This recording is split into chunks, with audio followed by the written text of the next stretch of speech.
এইখানে রাসূলুল্লাহ সাল্লাল্লাহু আলাইহি সাল্লামের সিরাত।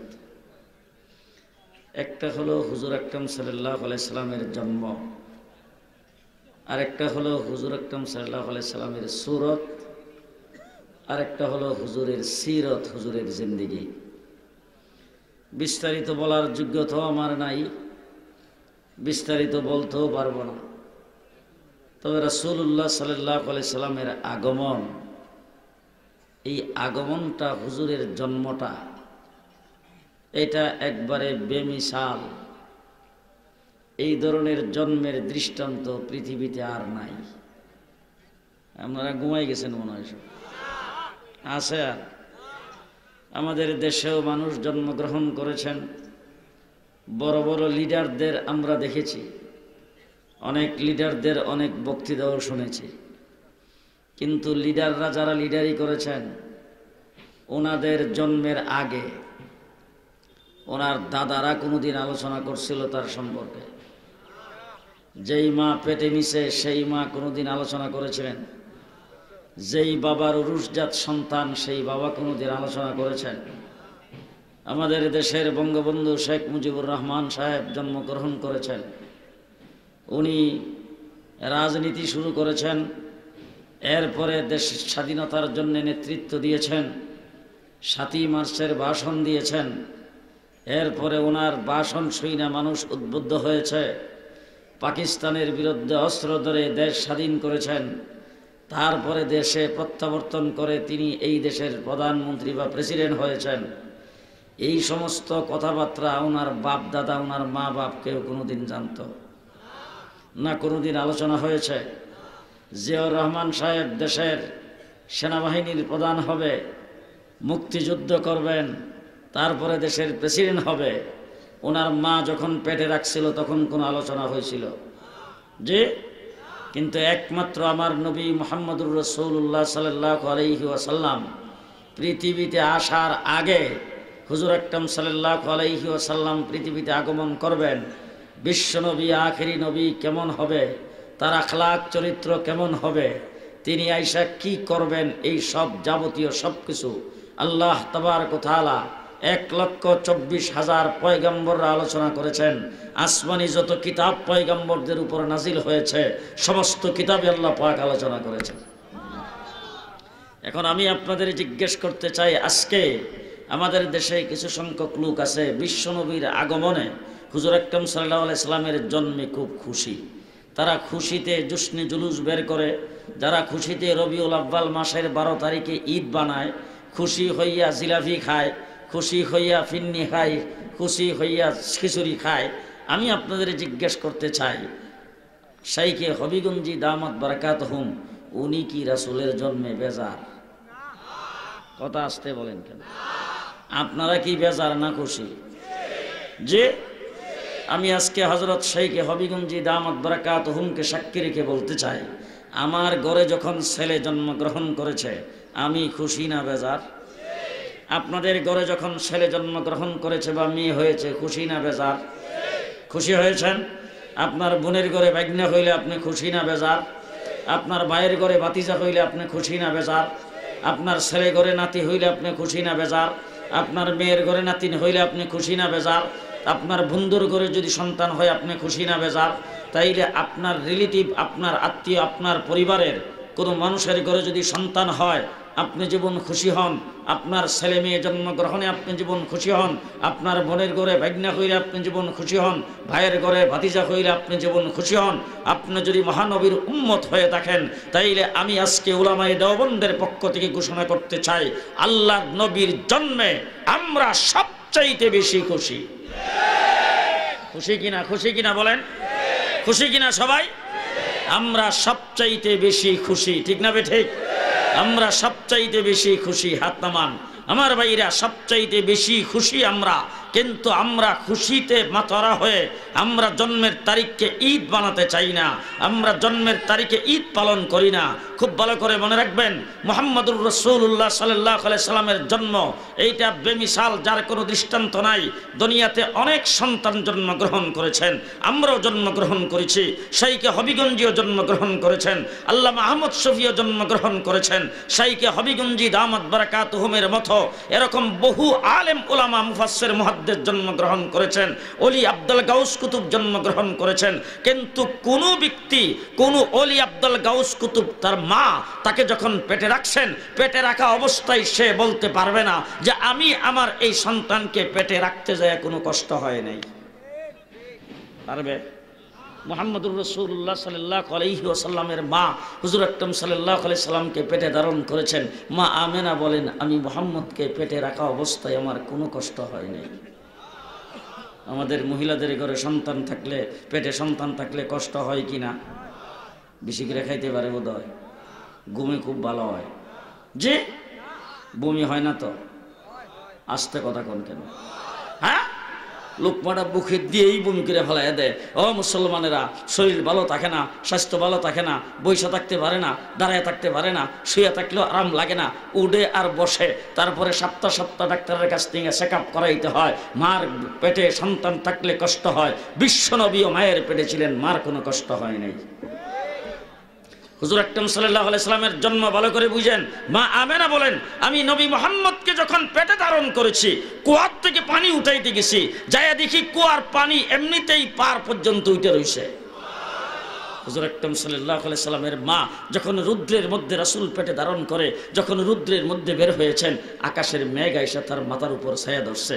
আল্লাহর নবীর মা হুজুরকে পেটে রাখা অবস্থায় রাস্তা দিয়ে হাঁটতেছেন, পাহাড় থেকে পাথরের টুকরাগুলি গড়ায়া রাসূলের মার পায়ের কাছে এসে সালাম করতে শুরু করেছেন।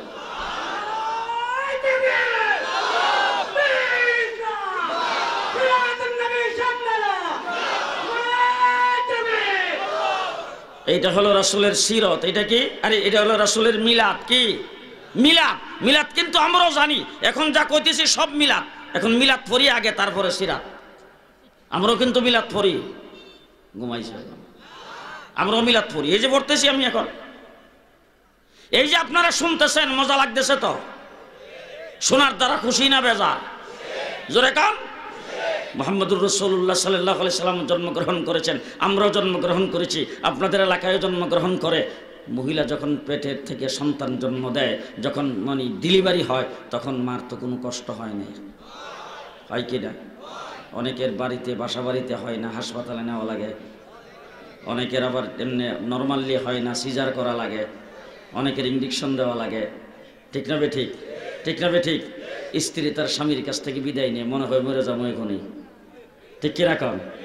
মা আমেনা বলেন, রাসূল সাল্লাল্লাহু আলাইহি সাল্লামকে যখন ডেলিভারি করেছেন, অন্যান্য মহিলাদের মতো যে কষ্ট হয়, আমার কোনো কষ্ট হয়নি।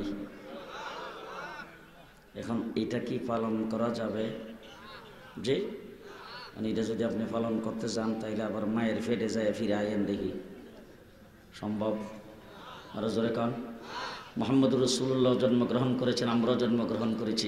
মানুষ যখন জন্মগ্রহণ করে, সন্তান যখন মায়ের পেটের থেকে বের হয়, তখন মাথাটা আগে বের হয়, কোনো কোনো সময় ফাউডা আগে বের হয়। তাইলে কাইতিয়া সিতিয়া আপনি আইসা উপরেয়া তারপরে জমিনের মধ্যে পড়ছেন। আমার নবী পৃথিবীতে আসছেন মায়ের পেটের থেকে সেজদারত অবস্থায়। সুবহানাল্লাহ। আস্তে কইন, হবিগঞ্জের মানুষের জীবন আসুন।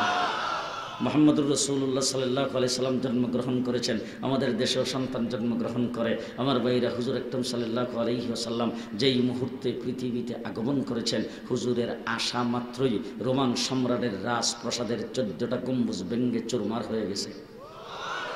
আমাদের সেইকে হবিগঞ্জে যেদিন জন্মগ্রহণ করছিল, ওই দিন একটা আম গাছের ডালা ভাঙছে। হ্যাঁ, সেইকে গহরপুরীর জন্মে একটা আম গাছের ডালা ভাঙছিল। আরো জোরে কান। হ্যাঁ, আমাদের দেশের কোন লিডারের জন্মে একটা গাছের পাতা পড়ছে। হ্যাঁ, তাইলে এটা রাসূল সাল্লাল্লাহু আলাইহি সাল্লামের মিলাদ। আরেকটা হলো রাসূল সাল্লাল্লাহু আলাইহি সাল্লাম যেদিন জন্মগ্রহণ করেছেন, জন্মের সাথে সাথে পারস্য সম্রাটের 1000 বৎসরের অগ্নিকুণ্ড সাথে সাথে নিভে গেছে। আমাদের দেশের কোন লিডারের জন্মে একটা মোমবাতি নিভছে। আরো জোরে কান। এই যে কথাগুলি বলতেছি, এই কথাগুলি রাসূলুল্লাহ সাল্লাল্লাহু আলাইহি সাল্লামের নবুয়তের দলিল, হুজুর আকরাম সাল্লাল্লাহু আলাইহি সাল্লামের ইজ্জত এবং সম্মানের দলিল, কিন্তু উম্মতের জন্য শরীয়তের কোনো দলিল না, শরীয়তের কোনো দলিল না। এর দ্বারা নামাজ পাওয়া যায় না, রোজা পাওয়া যায় না, শরীয়তের উপর আমল করার কিচ্ছু পাওয়া যায় না। কিন্তু আমি যখন আপনাদের সামনে আলোচনা করতেছি, আমিও কিন্তু নফল এবাদতের সওয়াব পাইতেছি, আর আপনারা যে বসে বসে শুনতেছেন আপনারাও নফলের সওয়াব পাইতেছেন। সারা রাত্র যদি রাসূলের মিলাদ সম্পর্কে আলোচনা করতে থাকি, আপনারাও নফল এবাদতের সওয়াব পাইবেন, আমিও। হ্যাঁ, এটা হলো আমাদের আকীদা, খুব ভালো করে মনে রাখেন। মিলাদের আলোচনা যতই করবেন, হুজুর আকরাম সাল্লাল্লাহু আলাইহি ওয়াসাল্লামের জন্মের গুণ কীর্তন যতই বর্ণনা করবেন, এর দ্বারা আপনি নফল ইবাদতের সওয়াব পাবেন, যারা আলোচনা করেন তারাও নফল ইবাদতের সওয়াব পাবেন। ঠিক না ঠিক? এখন নফল কি ফরজ বাদ দিয়ে না ফরজ লইয়া? আস্তে কও। আজকে শাইখে হবিগঞ্জের কাছ থেকে একজনে ওয়াজ শুনছেন, আপনাদের এই মজলিসে ওয়াজ করছেন, হুজুর যে তাহাজ্জুদের নামাজ পড়লে আল্লাহর ওলি হওয়া যায়, তাহাজ্জুদের নামাজ বড় ফজিলতপূর্ণ, তাহাজ্জুদের নামাজ পড়ে আল্লাহর নিকটতম হওয়া যায়। এই তাহাজ্জুদের নামাজের ফজিলত শুই না রাত্রে 1টার পরে গেছে বাসায় যাইয়া, বাড়িতে যাইয়া বেগমরে ডাক দিয়ে কও, তুমি ঘুমাও, আমি আজকে তাহাজ্জুদ না পড়ে ঘুমাইতাম না। রাত্রে 3:30 পর্যন্ত তাহাজ্জুদ পড়ছে, এরপরে শুইছে, শোয়ার সময় বেগম রে কয় 3:30টার সময় শুইতেছি, 9টার আগে ডাক্য না। আপনাদের দেশে ফজরের নামাজের টাইম 9টার সময়? হ্যাঁ, তো তাহাজ্জুদ পড়া হইল সুন্নত, ফজরের নামাজ আসতে কয় দিই। সারা রাত্র তাহাজ্জুদ পড়ে ফজরের নামাজ না পড়লে সওয়াব হইছে কয়টা? ঘুমাইছে। শাইখে হবিগঞ্জি ওয়াজ করছে, ফাগরি মাথাত বান্দা যদি কোনো ব্যক্তি নামাজ পড়ে, এক রাকাত নামাজে 27 রাকাতের সওয়াব। উরি সর্বনাশ, ফাগরির এত সওয়াব। ওয়াজ শুনে নিয়ত করছে ফাগরি ছাড়া নামাজ পড়তাম না। মসজিদের মধ্যে গেছে, ফাগরির কথা মনে নাই, কাতারে যায় দাঁড়াইছে, দাঁড়াইবার পরে তাকায় দেখে ওই কাতারের মধ্যে কয়েকজন মানুষের মাথার মধ্যে ফাগরি। দিক্কাই হবিগঞ্জি সাহেবের ওয়াজ মনে হয়েছে, হাই হাই ওয়াজ না শুনে আসলাম, 1 রাকাতে 27 রাকাতের সওয়াব, সর্বনাশে এই সওয়াব কি ছাড়া যায় নাকি? ডাইনে বামে তাকায় দেখে কোনো কাপড় টাপড় কিছু ভাই না, মাথায় ফাগরি বান্ধা, নিচের দিকে তাকায় দেখে লুঙ্গিটা পরনে, টান্দা লুঙ্গি খুললা মাথার। আচ্ছা, লুঙ্গি যে খুললো, লুঙ্গি খুললা যে মাথার ফাগরি বানলো, ফাগরি বান্ধা সুন্নত, লুঙ্গি খুলছে যে তোর কইছে কি সওয়াব কয়টা? আসতে কর। মুসলমান, ফরজের উপর যদি আমল থাকে, ফরজ হইল আসল, ফরজ হইল মূল, এই মূলে যদি আমল থাকে তাহলে নফলের সওয়াব। ঠিক না বে ঠিক? ঠিক না বে ঠিক? আপনাদের এখানকার একজন মা খুব একবারে বয়োবৃদ্ধ, মা খুব বৃদ্ধা, এই বৃদ্ধা অবস্থায় মা বিছনার মধ্যে শয্যাশায়ী, ও শয্যাশায়ী অবস্থায় মারে কিচ্ছু খাওয়াইতে পারে না, মুখের মধ্যে কিছু দিলেই মা মুখ থেকে বের করে দেয়, কত কিছু দিতেছে, কোনো কিছুই মার রুচি হয় না, খাইতে পারে না। হঠাৎ করে একদিন রাত্রে 12টার সময় মা ডাক দেখো, বাবা রে একটা কমলা যদি খাইতাম। এখন যেই লোকটা মার খুব ভক্ত, সেই লোকটা যদি এরকম মুমূর্ষ অবস্থায় মা যদি বলে কমলা খাইতাম, এর হুঁশ আছে? হ্যাঁ, একবারে সকালবেলা বুড়ে উঠতে ফজরের নামাজের পরে এসা উমেদনগরের এই হুজুরের বাড়ির সামনে এখানে যে কমলা বিক্রি করে, এখানে এসে খাড়া, সকাল 8টার সময় কমলাওয়ালার দোকান খুলছে পরে দৌড়ে যে বাবা আমার মা কইছে কমলা খাইতে, আমার কিন্তু একটা কমলা লাগবে, তাড়াতাড়ি আমার একটা কমলা দাও। দোকানদার উঠতে সর্বনাশ হয়েছে, তুমি আমার বনির কাস্টমার। বনি বুঝেন তো? তুমি আমার সাইতের কাস্টমার, এখন তোমার কাছে আমি কমলার কাস্টমারটা পাইছিলাম, এখন যদি না বিক্রি করি তাইলেও কিন্তু আমার যাত্রা খারাপ হবে। কমলা কিন্তু একটা করে বিক্রি হয় না, আলিতে বিক্রি হয় 60টা। ওই টাকা আমার লাগবে একটা, বলে একটা লাগবে না, তুমি আদাটা বাড়িতে নিয়ে খাইবার, বাকি 3.5টা ফেলাই দিবা, কিন্তু আমার কাছ থেকে নিতে হইলে লাগবে কয়টা? 60টা। সুতরাং 60টা নিতে হবে, 60টার কমে বিক্রি হয় না। এখন সে বলে যে আমার মা কইছে কমলা খাইতে, তুমিও 60টার কমে ব্যস্ত না, ঠিক আছে দাও 60টা। দাম কত? বলে একদম ফিস রেট, কারণ তোমার সাথে এখন যদি আমি মোলামুলি করি সারাদিনে আমার যাত্রা খারাপ হইব, সুতরাং যাত্রা খারাপ করতে চাই না, একদম তুমি যদি নেও 60-এর সময় 50 টাকা। কত? যেই কইছে 50, লোকটা আবার আপনাদের উমেদনগরের খুব চালাক, হ্যাঁ টাকা দিব 40। দোকানদারে করে দেখো আমি কইছি একদম ফিস রেট। এই সকালবেলা উঠতেই যদি আমি লাভ না করিয়া কম দামে বিক্রি করি তাইলে কিন্তু সারাদিন আমার যাত্রা খারাপ, সুতরাং নিলে 50 টাকাই লাগবো। এখন হে যখন আর 40 টাকা থেকে বাড়ে না, দোকানদার দেখলো যে কাস্টমারটা ছুটবো, ডাক দিয়ে আচ্ছা শোনো, কমলা যে তুমি আমার কাছ থেকে খালি নিবা 50 টাকাই লাগবে, 1 টাকাও কম নাই। তবে তুমি সাইতের কাস্টমার হিসাবে তুমি যদি একালি কমলা 50 টাকা দিয়ে আমার কাছ থেকে কিনো, তাহলে একটা কমলা তোমারে দিয়ে দিব ফাও। কয়টা দিব ফাও? একটা। চালাক্যা বেটা ওইটাকে একটারই তো আমার দরকার, ফাওটা দিয়ে আলো, বাকি 4টা থাক। হইবনি না? দোকানদারের কাছে কিছু থাকলে হিডা লইয়া দিব, কথা কয় না? ঠিক না বে ঠিক? ঠিক না বে ঠিক? এই জন্য আমরা মিলাদের আলোচনা করি, মিলাদ সম্পর্কে আমরা বর্ণনা করি, রাসূলের ইজ্জত সম্মানের আলোচনা আমরা করি, ফরজকে বাদ দিয়ে নয়, রাসূলের সুন্নতকে বাদ দিয়ে নয়। ঠিক কিনা জোরে কান?